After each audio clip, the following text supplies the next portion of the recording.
Sekitar 50% atau lebih yang menonton video ini adalah kalian yang sedang mencari kerja atau kalian yang masih menjadi seorang mahasiswa di universitas. Ya, ada yang sibuk dengan pendaftaran CPNS, ada yang sibuk dengan mendaftar di perusahaan swasta, BUMN, bahkan ada yang sibuk ingin membuka lapangan pekerjaan sendiri, membuka sebuah usaha gitu. Nah, status saya saat ini adalah masih sebagai seorang mahasiswa. Ya, mahasiswa program doktoral ilmu manajemen, konsentrasinya adalah manajemen sumber daya manusia. Mungkin bagi kalian masih banyak yang berpikiran bahwa kok orang seperti ini, muka seperti ini, S3 gitu ya, bisa kuliah S3. Nah, itu tidak masalah bagi saya, itu adalah hak kalian untuk berkomentar apa terhadap saya, seperti itu ya. Karena ketika orang lain melihat itu sebuah masalah, bagi saya adalah sebuah peluang, seperti itu. Jadi gini, kita sering dengar bahwa setelah kita kuliah tinggi, ya, atau orang berkuliah dengan pendidikan yang tinggi akan mendapatkan pekerjaan yang diinginkan, akan mendapatkan pekerjaan yang layak, atau segera mendapatkan pekerjaan setelah lulus. Tapi nyatanya tidak seperti itu, betul kan? Nah, banyak di luar sana yang lulusan S1, S2, bahkan S3 masih berjuang untuk mencari pekerjaan yang mereka impikan gitu. Itu bukan berarti bahwa berkuliah itu sia-sia gitu ya, berpendidikan tinggi itu sia-sia. Justru dengan kuliah tinggi, dengan berpendidikan tinggi, kita itu memiliki kesempatan yang lebih besar untuk membuka jalan kita sendiri gitu ya.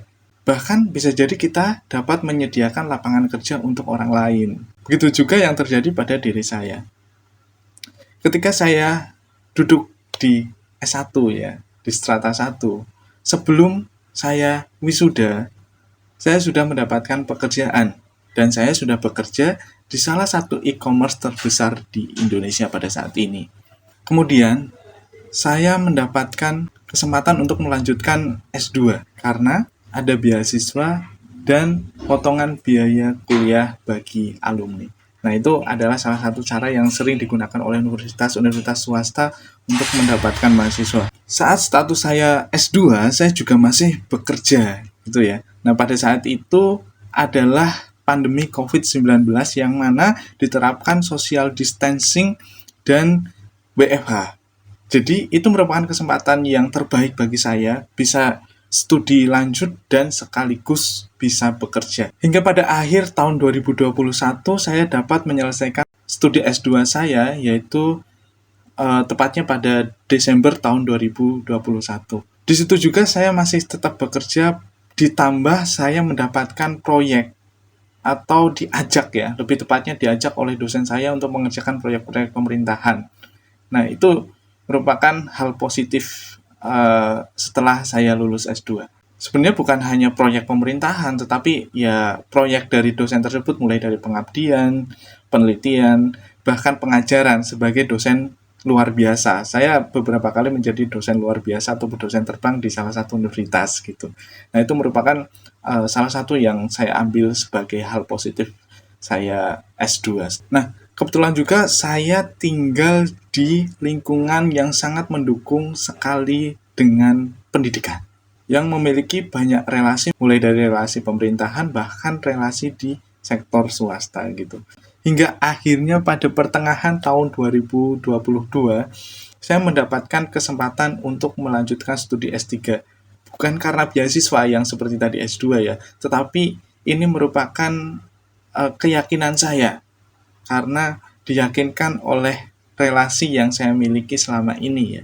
Selain melanjutkan studi S3 tersebut pada tahun 2022, saya juga merintis usaha atau membuat sebuah usaha dengan rekan saya ya dalam bidang digitalisasi. Ya, tepatnya adalah LPK, Lembaga Pendidikan dan Pelatihan, seperti itu. Nah, itu adalah buah dari pendidikan, dari ilmu yang saya miliki, dari ilmu yang kita miliki berdua itu, sehingga dapat membuka sebuah usaha yaitu yang bergerak dalam bidang digitalisasi, pelatihan dan penelitian. Selain saya memiliki usaha, selain saya menjadi seorang mahasiswa, saat ini juga saya masih tetap bekerja di salah satu instansi mitra pemerintah, tepatnya pada bidang kesejahteraan sosial. Jadi pesannya adalah kalian bisa merubah mindset kalian atau pikiran kalian bahwa setelah kita lulus, kita tidak hanya mencari sebuah pekerjaan, tetapi mulailah mencari sebuah relasi sebanyak mungkin. Buka diri kalian, manfaatkan skills yang kalian miliki, manfaatkan kemampuan yang kalian miliki. Sebenarnya relasi ini sudah harus mulai kalian bangun selagi kalian masih di bangku kuliah atau sebagai mahasiswa seperti itu ya. Terutama relasi dengan dosen. Jadi jangan berpikir seberapa besar uang yang kita dapatkan selagi kita membantu orang lain, tetapi pikirkan masa depan. Bisa jadi orang yang kita bantu adalah akan menjadi relasi yang tidak ternilai dengan uang. Jadi bisa kita pahami bersama ya, bahwa pendidikan itu bukan hanya selembar kertas atau gelar di belakang nama, bahkan gelar di depan nama gitu ya. Kayak S3, doktor, dan lain sebagainya. Tapi pendidikan berbicara tentang pengalaman, pengetahuan, dan keterampilan yang bikin kita berbeda gitu. Pendidikan itu bisa membuat pikiran kita lebih luas, lebih kreatif, lebih kritis. Ya, yang seperti yang saya sampaikan di awal, kalau orang lain melihat itu sebuah masalah, kita dapat melihat itu sebuah peluang. Kita bisa bikin solusi dari masalah tersebut, dan dari solusi itu bisa menjadi peluang usaha, gitu kan. Bahkan kita bisa menjadi bos di usaha yang kita buat, seperti itu. Sehingga kita bisa menciptakan lapangan kerja untuk orang lain. Jadi pendidikan tinggi itu membuat kita, ngasih kita kemampuan buat lebih mandiri, buat menciptakan sebuah ide-ide, dan dari situ malah kita bisa menjadi bos di perusahaan yang kita bangun sendiri, seperti itu. Tapi memang semua itu nggak instan sih, tidak ada sukses yang tiba-tiba. Perlu perjuangan, perlu pengorbanan, perlu bekerja keras, dan ya terus belajar pastinya. Dan percayalah, dengan bekal pendidikan yang tinggi, kamu punya modal yang kuat untuk mencapai itu semua. Yang penting jangan berhenti berusaha, jangan berhenti belajar, dan jangan pernah meremehkan kemampuan sendiri. Tetap semangat, terus maju, dan jangan takut untuk berpikir besar. Siapa tahu di masa depan, kamu akan menjadi penguasa di dunia ini.